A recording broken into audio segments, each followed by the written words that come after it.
Yeah, I know it was another rough night for the bullpen, and yeah, we could talk about that yet again. But today we are going to focus in on one hitter, Marcell Ozuna, who still hasn't picked up the pace and is actually performing worse at this point of the season than Rowdy Tellez and Tommy Pham were. Good morning, and welcome to Offbeat here on North Shore 9, presented by FanDuel. My name is Alex Stumpf, and this is a daily look at your Pittsburgh Pirates. Whenever the Pirates set out this winter, they knew they needed bats, plural, bats. And they acquired some big bats this winter, especially on the left-handed side. The Brandon Lowe trade was one of the most aggressive trades that they have made in years. And then Ryan O'Hearn was a big free agent signing, the first time they had signed a player to a multi-year contract since Ivan Nova. Those were two very out of character signings. They were aggressive. They got those guys, and both of them have become huge parts to this team and huge part of this offensive success that this club has enjoyed so far. In February, they threw another big contract out there, and they signed Marcell Ozuna right before spring training started. And everything that was interesting about the Lowe and O'Hearn signings didn't really fit the mold here. Like a lot of Cherington's signings have been in his tenure after the new year, usually late January or early February or even into spring training. And it's usually veterans on a one-year deal who couldn't get the either monetary or playing time guarantees that they were looking for elsewhere. And for lack of a better way of saying it, it looked like, yeah, they're probably settling to go to Pittsburgh. And the Ozuna signing was not this big, splashy, make it a move to set the pace. Like we talked about how O'Hearn signed with the Pirates in part because he saw the Brandon Lowe trade, and he's like, okay, that's a big move. They're serious about this. The Ozuna signing really, from the get-go, looked like, why is this guy still available in February? If you are willing to pay him this much money, why has he not signed with any of the other 29 teams? What do the other 29 teams see about this guy on the wrong side of 30 coming off of hip injuries that you are willing to ignore to sign him? And it was a big signing. It was an 8-figure contract, and I know a lot of people were just excited to see a big swing. Especially after Suarez just falling short on him, getting the biggest hitter still available at the time. But by that point, like we said, the pool was pretty empty by that point. But the Pirates made the signing. He was going to be their DH. He was going to be the last big addition they made to this lineup. O'Hearn has been great. Lau has been great. Ozuna has an OPS that starts with a 5. And we've talked about this a couple times. At the end of April, I did a podcast saying how he had one of the historically worst Aprils in the history of the franchise. And here we are in early June, and he is still batting just 195 with a 580 OPS. Now, this isn't the first time the Pirates have signed a veteran and they got off to a slow start. We saw it with Rowdy Tellez in 2024 and Tommy Pham in 2025. Here's the thing, though. Ozuna's not matching their production. Ozuna has taken 206 plate appearances through this season. 195 batting average, 580 OPS. 580 OPS. Through 205 plate appearances in 2024, Rowdy Tellez had a 617 OPS. Through 207 plate appearances in 2025, Tommy Pham had a 603 OPS, and he was also providing really good defense out in left field. Ozuna's OPS is 37 points lower than Rowdy Tellez's at this point in the season.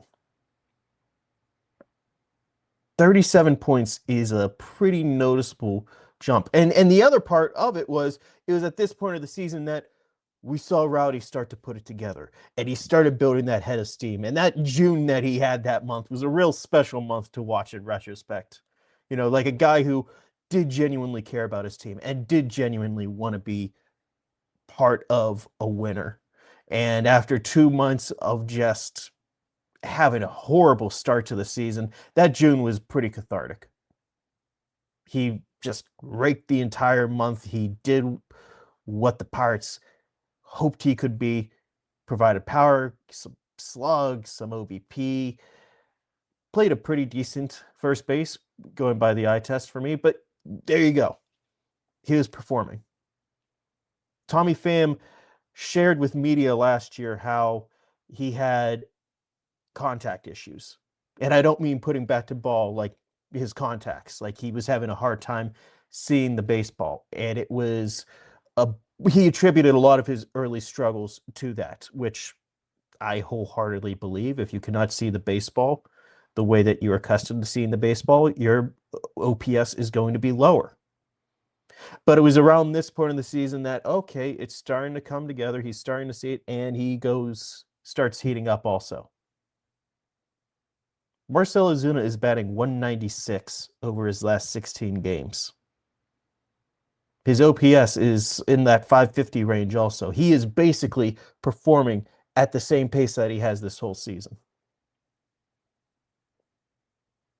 I don't see the turn up, the getting hot. And yeah, it's not always going to follow the same script, but they're just looking for something, anything. Like with Rowdy in 2024, it was getting ugly before he started heating up. We were having people go on the radio and make stuff up about how he's going to get DFA'd. We had the boos, everything that was going on there. Pham got booed. Like it was just bad. It was just bad. There was a lot of anger and violence. And I'm looking at it now, and Ozuna's not matching that production. Yeah, I get it might be a little bit of stat gerrymandering because I'm catching Rowdy and Pham on the come up at that point. But this wasn't their peak.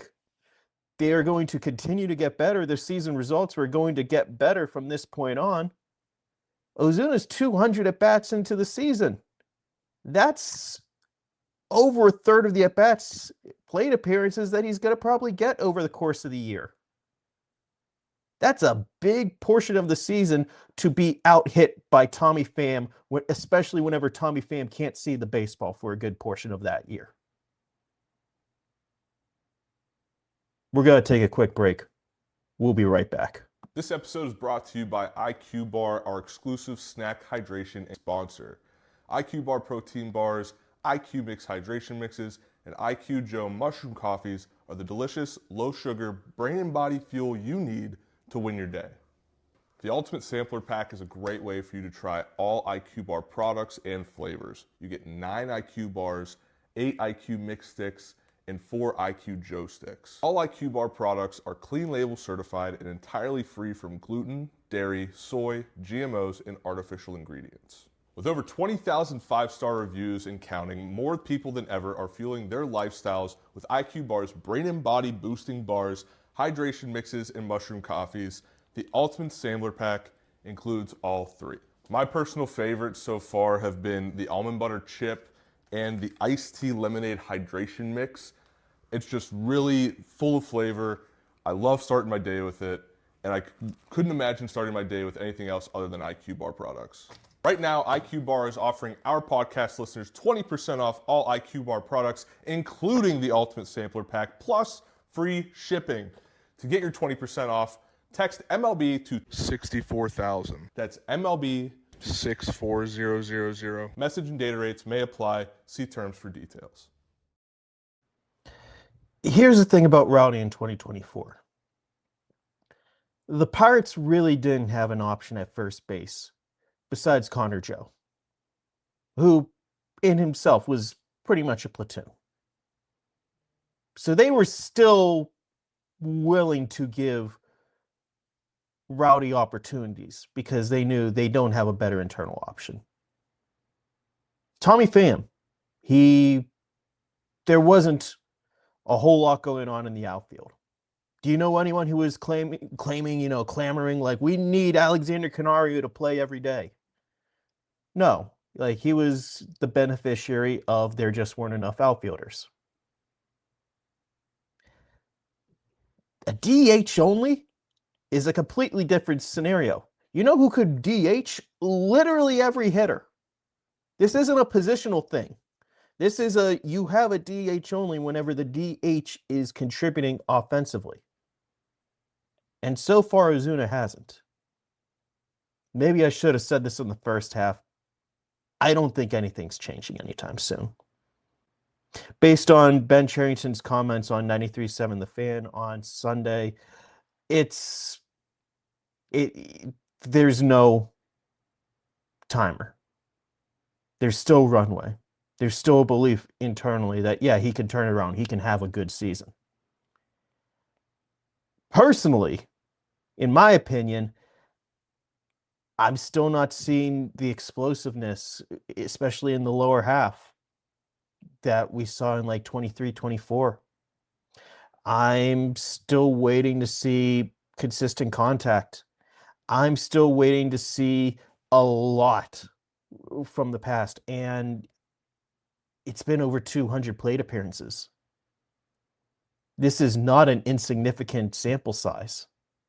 This is enough of a sample size that even if he does tomorrow start that 2024 pace where he finished fourth in MVP balloting, the season OPS, I don't know if it starts with an 8 at that point. Your kind of best case scenario with him is that his season OPS finishes with a 7. And that's just not enough.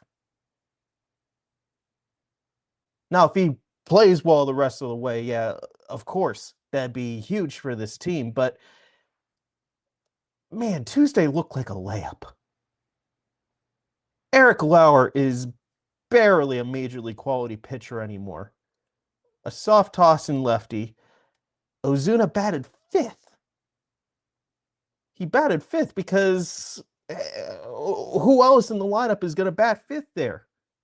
Especially with Connor Griffin on the IL. Like it's just okay, we're putting you in the middle of the lineup. You're facing a soft tossing lefty. You have the platoon advantage. Do something. He struck out and hit a ground ball to the 5.5 hole that probably should have been an infield single, but he can't really run anymore. We have a player here who can't contribute defensively, who can't really run anymore, and has not hit so far. It's just been everything that this team did this winter offensively was so different and so not the Pirates. And it's worked out great. And the one signing that really did have all the traits of the Tommy Pham signing, the Adam Frazier signings, the Yasmani Grandals, those types of veterans who are just hanging out there in January and February. Those type of guys that you round out a roster with, but you can't really build on. The mercenaries, the 1-year mercenary, come in, do whatever you're going to do. Yeah, every once in a while, a Tyler Anderson turns out to be a dude for a little bit, but like it was a $12 million version of the Tommy Pham signing. Or at least the Pham signing, you had good defense to hedge. That no matter, even if he was going to go 0 for 4, you felt good about how he was going to play left field.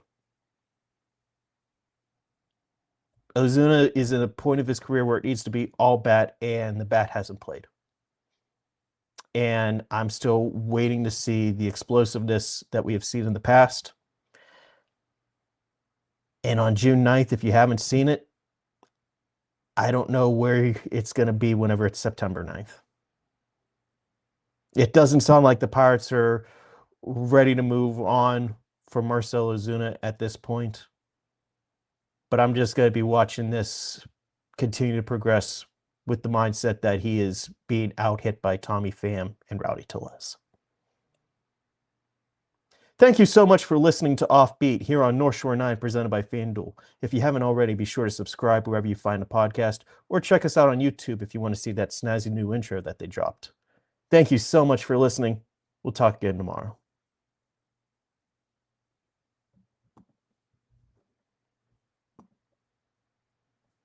All right, that wraps up this episode of North Shore 9. Thanks so much for tuning in, whether you're listening on the podcast or catching us on YouTube. If you enjoyed the show, please give this video a thumbs up and don't forget to hit that subscribe button if you haven't already. It really helps us grow. And if you're listening on the podcast, a quick review goes a long way in helping others find the show. Plus, be sure to tell a friend about us. There's always room for more here in the NS9 community. And for those looking to support us a little more, consider joining our Patreon, become an MVP member, and get exclusive perks while helping us continue to bring you more of the Pirates content you love. Thanks again for all your support, and let's go Bucks.